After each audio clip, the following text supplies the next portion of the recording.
할렐루야. 수요예배에 나오신 우리 수준 높은 성도님들 환영하고 축복합니다. 나는 수준이 안 높은데 왜 수준이 높다고 하시나?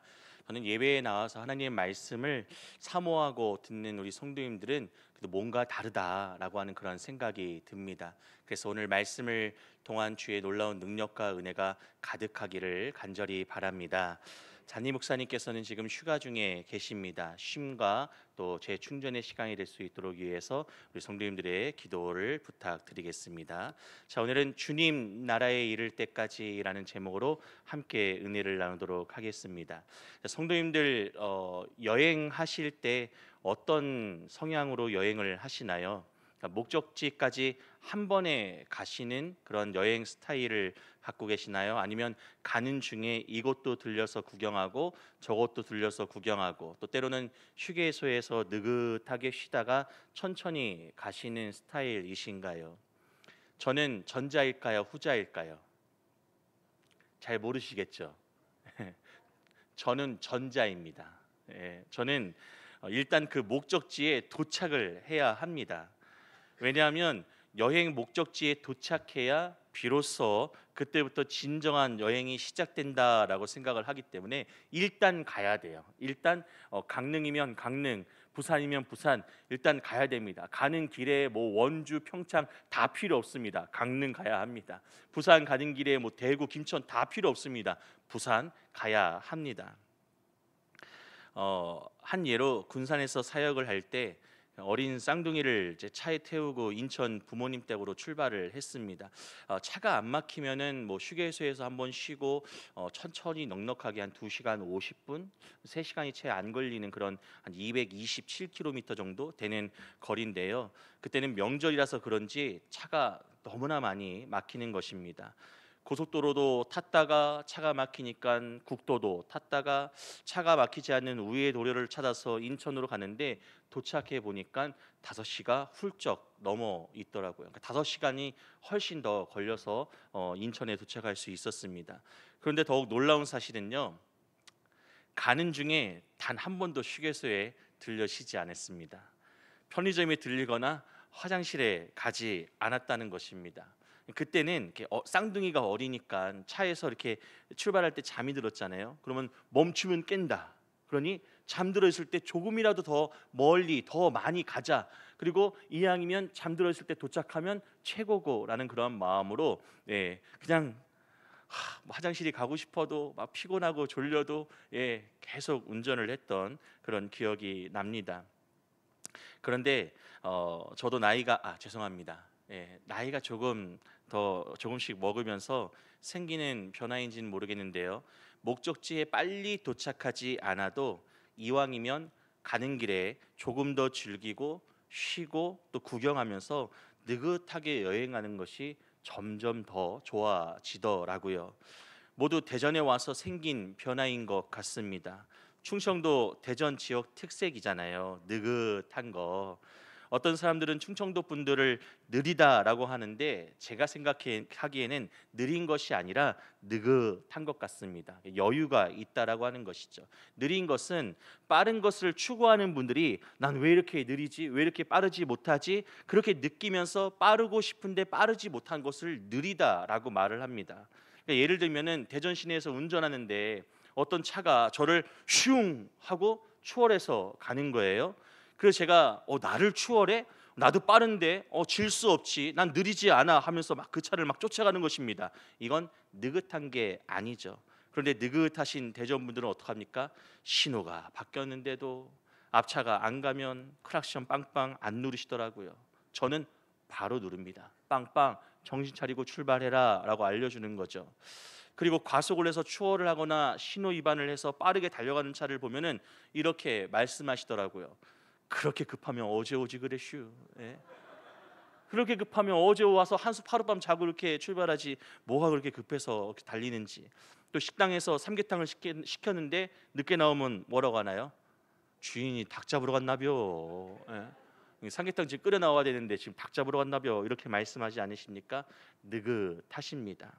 성도 여러분들도 느긋하신가요? 제가 말씀 서두에 왜 이런 이야기를 하냐면요. 우리 삶이 마치 끝없는 경주와 같기 때문입니다. 매일 아침 눈을 뜨는 그 순간부터 우리는 각자의 목표를 향해서 달려갑니다. 때로는 넘어지기도 하고요.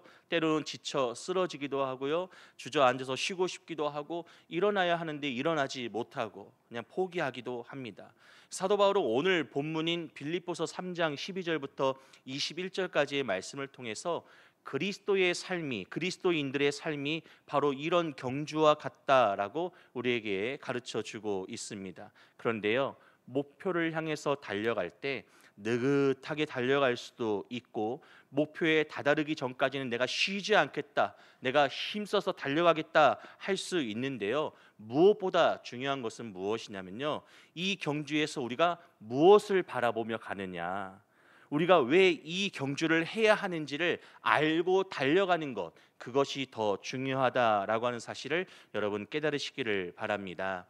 그것을 오늘 말씀에서 분명하게 우리에게 전달해 주고 있다고 생각하는데요. 자, 그럼 경주와 같은 그리스도인들의 삶에서 우리가 무엇을 바라보며 달려가야 하는지, 우리의 진정한 정체성은 무엇인지 말씀을 통해 살펴보시면서요.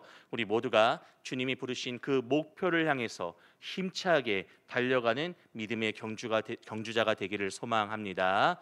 자, 그럼 먼저 오늘 본문 12절 말씀을 함께 읽어 보시겠습니다. 12절 말씀 함께 읽습니다. 시작. 내가 이미 얻었다 함도 아니요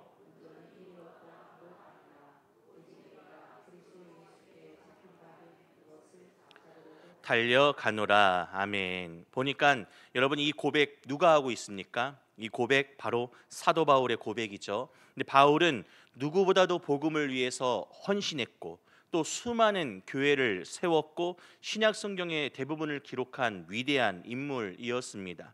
율법으로는요 흠이 없었고요. 그 누구보다도 뛰어난 영적 경험을 영적 능력을 행하는 자가 바로 바울이었습니다. 그런데도 바울은 말씀에서 뭐라고 합니까? 아직 내가 얻었다 함도 아니요 온전히 이루었다 함도 아니다라고 고백합니다. 그러니까 난 아직 여전히 뭐하다고요? 부족하고 배고프다, 이룬 것이 없다라고 말을 합니다. 우리가 보기에 바울이 이룬 것이 너무나 많아 보이는데 바울이 아직 나는 부족하다, 나는 아직 다 이루지 못했다라고 말을 하고 있습니다. 바울의 이 고백은 우리에게 깊은 영적 겸손함을 깨닫게 해줍니다. 신앙의 길은 한 번의 큰 성취로 끝나는 것이 아니라 평생을 이어가는 과정이라고 하는 것을 깨닫게 합니다.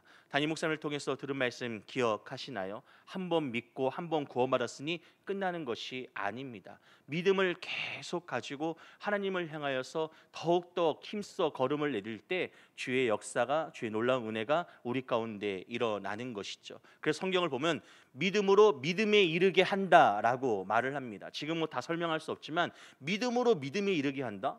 이 믿음이 무슨 차이가 있지라고 생각할 수 있는데 간단하게 말씀드리면 처음 말하는 믿음은 구원받은 믿음, 그리고 그 믿음으로 믿음에 이르게 한다라고 하는 것은 무엇이에요? 하나님 나라를 향하여서 더 성숙하고 성장하고 정진하고 하나님을 향하여서 믿음의 역사를 이뤄가는 자들, 그것이 바로 믿음으로 믿음에 이르게 한다라고 합니다. 우리는 구원받은 자로서 예수 그리스도를 믿음으로 구원받은 자로서 모두 다 그 믿음 가운데서 진일보하여 한 걸음 더 나아가 성장하고 믿음의 성장과 성숙함을 이루어서 하나님의 나라의 영광을 위하여 귀하게 쓰임받을 뿐만 아니라 주님을 기쁘시게 하는 믿는 자의 삶을 힘써 살아갈 줄로 믿으시기를 바랍니다.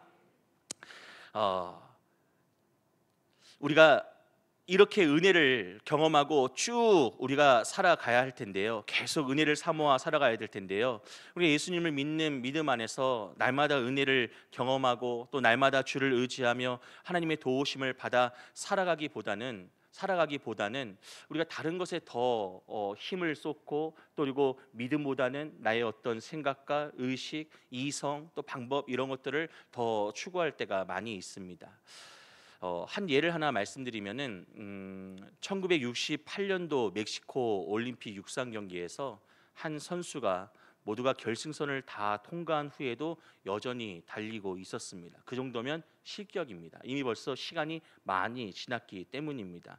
그의 이름은 탄자니아의 존 스티븐 아쿠아리라고 하는 선수였습니다. 그는 경기 도중에 넘어지면서 어깨가 탈골되고 또 그리고 다리에 심한 부상을 입었습니다. 그의 선수의 이름을 검색하면 이미지에 그 붕대를 칭칭 감고, 아니 그것마저도 다 해지고 풀어지고 피가 낭자하고 그 상태로 막 쩔룩거리면서 뛰는 이미지 사진을 우리가 확인할 수가 있는데요. 경기 관계자들은 그가 중간에 포기할 것이라고 생각을 했습니다. 근데 그는 절뚝거리면서도 계속 쓰러지고 일어나 달리기를 반복하면서도 마지막까지 포기하지 않았습니다. 모든 관중이 떠난 텅 빈 경기장에 홀로 남아 결승선을 통과했을 때 기자들이 와서 그 선수에게 물었습니다. 당신은 왜 포기하지 않았습니까? 라고 하는 기자들의 질문을 받았을 때 이 아쿠아리 선수가 이렇게 대답했습니다. 나의 조국 탄자니아는 올림픽에서 출발하라고 나를 멕시코로 보낸 것이 아니고 완주하라고 나를 여기에 보낸 것입니다. 그러니 중간에 포기할 수 있는 것이 아니었죠. 여러분, 하나님께서 우리를 이 땅 가운데 보낸 것은 왜 우리를 이 땅 가운데 보내셨을까요? 이 땅 가운데서 예수 그리스도를 믿음으로 구원받았으니 끝, 그래 넌 구원받았으니 다 이루었다 라고 우리를 구원하시기 위하여 이 땅 가운데 보내시고 예수 그리스도를 십자가에 죽게 하셨습니까? 아니요. 구원받은 자들이 하나님의 나라와 영광을 위하여서 주님 나라에 이를 때까지 믿음을 갖고 살아가기를 바라시는 마음으로 우리를 이 땅에 보내셨고, 또한 죄 많은 우리를 구원하시기 위하여 예수 그리스도를 우리를 위하여 죽이셨음을 여러분 믿으시기를 바랍니다. 바울의 고백이 이와 같다라고 하는 거예요. 그는 이미 많은 것을 이루었지만 결코 만족하지 않았습니다. 그는 자신이 그리스도께 붙잡힌 그 목적, 그러니까 즉 그리스도의 완전한 형상을 이루는 것을 향해서 끝까지 달려갔던 자가 바로 바울이었습니다. 우리도 마찬가지입니다. 신앙생활은 잠시 달리는 단거리 경주가 아닙니다. 출발했으니, 예수를 믿고 구원받았으니 이제 됐다, 구원받으면 끝이지가 아닙니다. 신앙생활을 하면서 믿음을 지키고 또 하나님을 영화롭게 하기 위해서 넘어지고 상처 입더라도 주님께서 우리를 부르신 그 목적을 이루기에 끝까지 달려가야 할 마라톤이 바로 신앙생활입니다.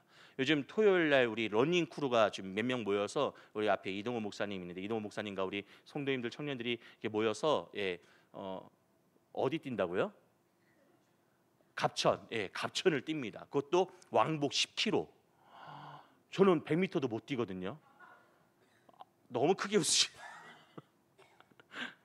제가 100m밖에 못 뛰는 이유가 있습니다. 제가 1학년 때부터 초등학교 6학년 때까지 육상부 선수였는데, 제가 단거리 허들 종목 선수여가지고 그 이상을 뛰어본 적이 없습니다. 전력으로 스퍼트 해가지고 딱 거기까지만 뛰는 거예요.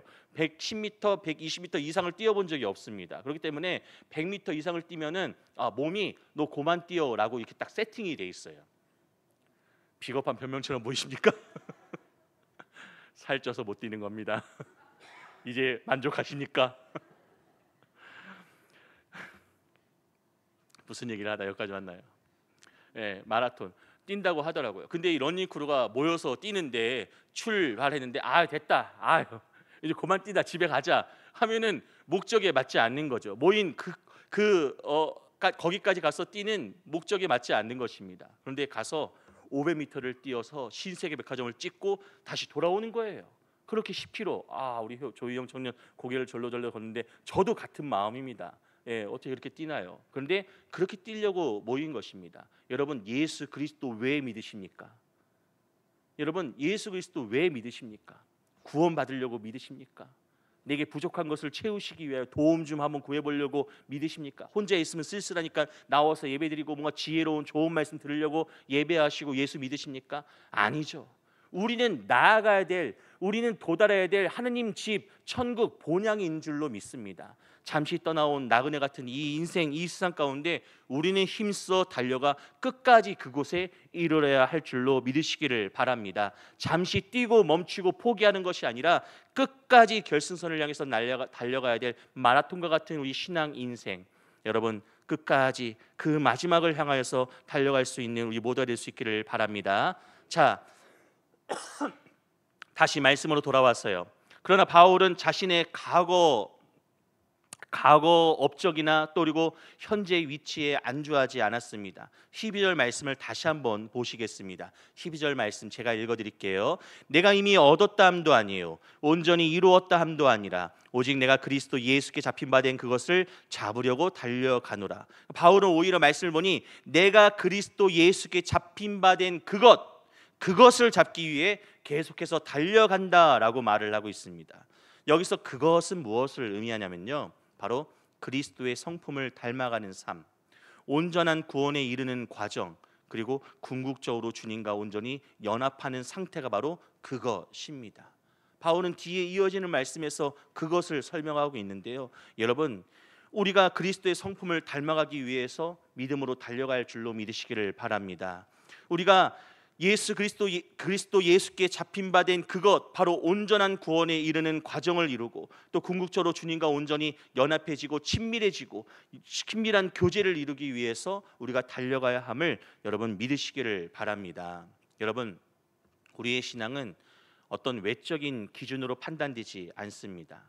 교회의 봉사나 헌금 액수나 혹은 성경 지식 등으로 신앙 수준이 높다, 믿음이 크다라고 하지 않습니다.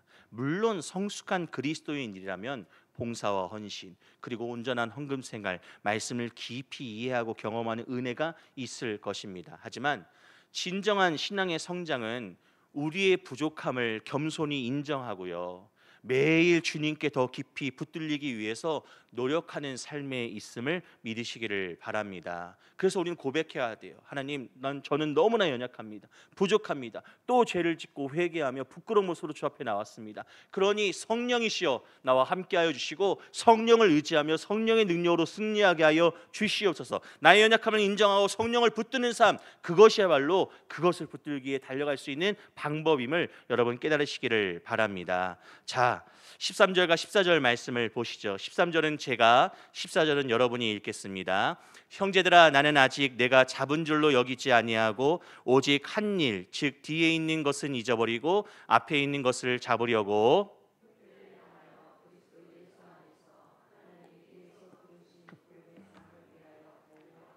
아멘. 이 구절에서 바울은요, 과거를 과감히 잊으라라고 말을 하고 있습니다.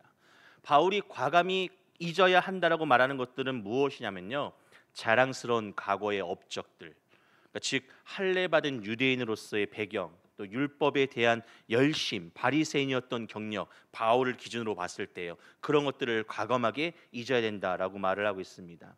그리고 지난 금요일 날 여러분 말씀드린 것 같은데, 이 모든 것들을 바울이 뭐라고 얘기했냐면 배설물이라고 얘기했습니다. 바울이 자신의 이 모든 것들을 배설물처럼 경멸스럽게 더럽게 여긴다라고 고백했습니다. 그렇게 고백했던 바울은요, 이제는 과거의 실패와 제약, 그리고 사울이었던 시절의 부끄러운 기억까지도 모두 잊어버리려고 합니다. 왜냐하면 과거에 묶여 있으면 앞으로 나아갈 수 없기 때문입니다. 경주자는요, 오직 결승선인 표대만을 바라봅니다. 옆 사람을 보지도 않고요, 뒤를 돌아보지도 않습니다. 바울의 그 표대는 바로 그리스도 예수 안에서 하나님 위에서 부르신 부름의 상이었습니다. 그것이 바로 바울이 바라보고 달려갔던 표대였던 것이죠. 이 상은 우리가 이 땅에서 얻는 명예나 부가 아니라 천국에서 하나님 나라에서 얻게 될 영원한 상급임을 여러분 깨달으시기를 바랍니다. 그런 의미에서 우리에게도 잊어야 할 뒤의 것이 있다라고 하는 거예요. 뒤의 것. 과거의 상처, 실패, 후회, 혹은 지나간 성공과 영광, 이런 좋은 것, 싫은 것, 나쁜 것, 부끄러운 것, 이 모든 것들 다 이런 것들이 뒤의 것인데, 이 모든 것을 주님께 다 맡기고 오직 표대이신 예수 그리스도만을 향하여서 바라보고 달려갈 수 있기를 바랍니다. 뒤의 것과 이 땅의 영광인 썩어질 것들을 우리가 내려놓을 때 우리는 비로소 자유롭게 앞으로 나아갈 수 있습니다.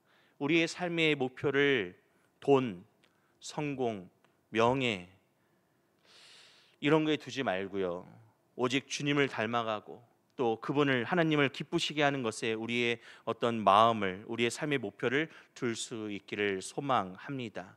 이제 뒤의 것을 내려놓고 표대를 향해 나아가는 우리들에게 바울은 세상과 다른 삶의 방식으로 살아갈 것을 권면하고 요청하고 있는데요. 바로 오늘 본문 17절부터 19절까지의 말씀입니다. 한 절씩 교독하시고 마지막 말씀은 함께 읽겠습니다.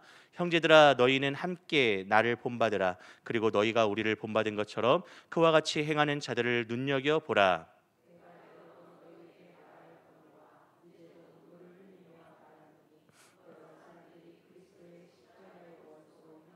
함께 읽겠습니다. 그들의 마침은 멸망이요 그들의 신은 배요 그 영광은 그들의 부끄러움에 있고 땅의 일을 생각하는 자라.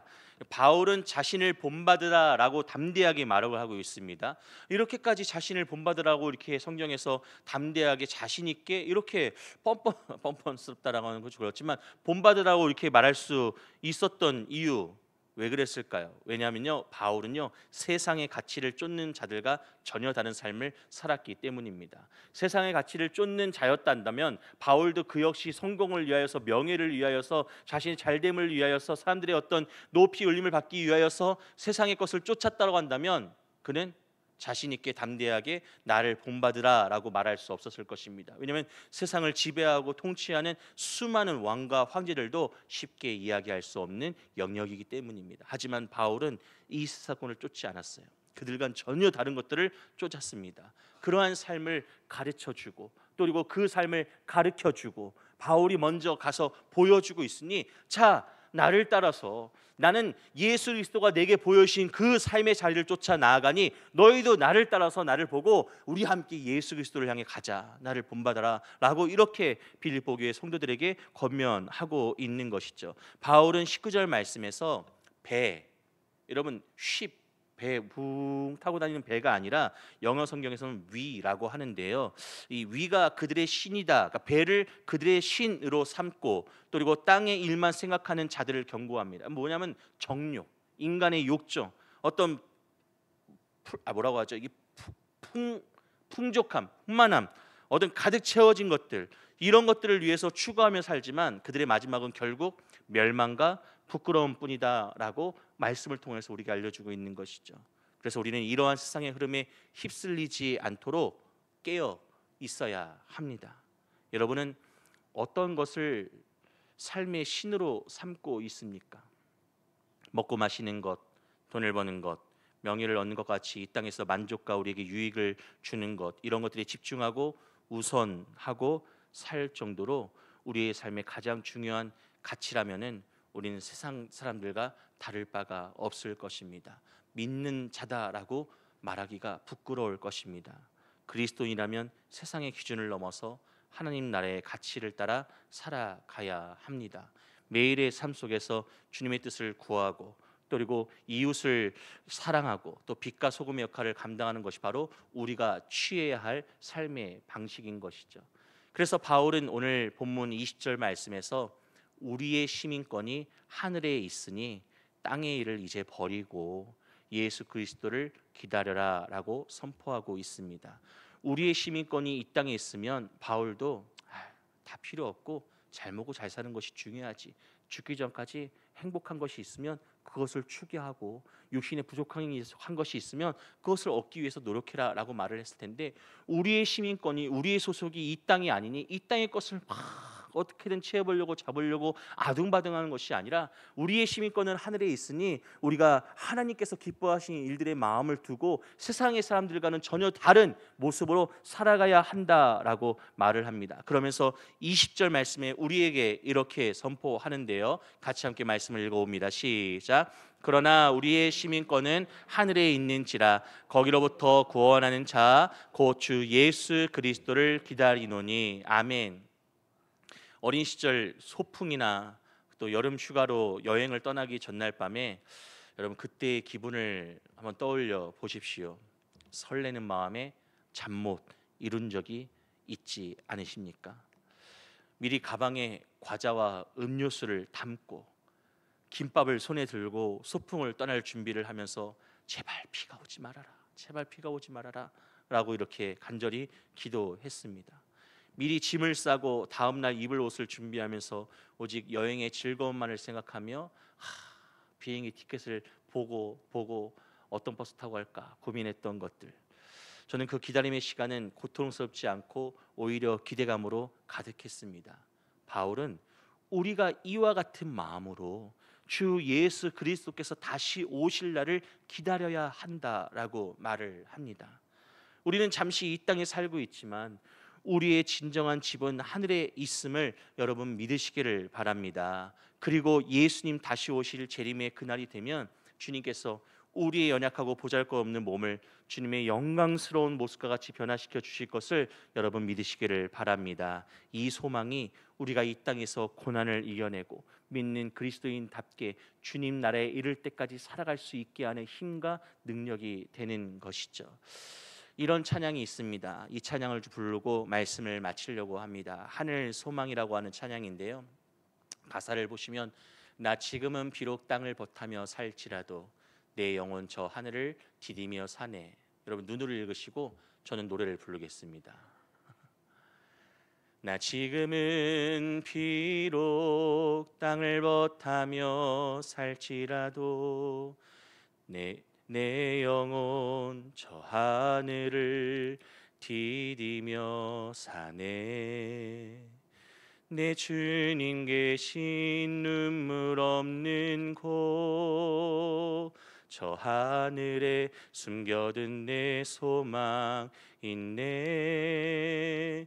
주님 그 나라에 이를 때까지 순례의 걸음 멈추지 않으며 어떤 시련이 와도 나 두렵지 않네. 주와 함께 걷는 이 길에.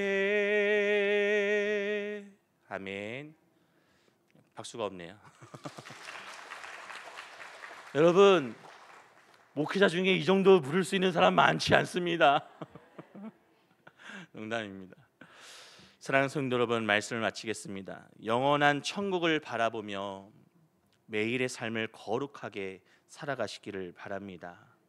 주님이 다시 오실 그날 영광스러운 모습으로 우리가 변화될 텐데, 그때를 우리가 그 미래의 모습들을 소망하면서 주님 나라에 이를 때까지 지금 비록 힘들고 어렵고 눈물 흘리고 괴롭고 다 포기하고 싶은 그런 마음들이 많이 들 수 있지만 믿음의 경주를 완주하는 우리 모두가 될 수 있기를 바랍니다.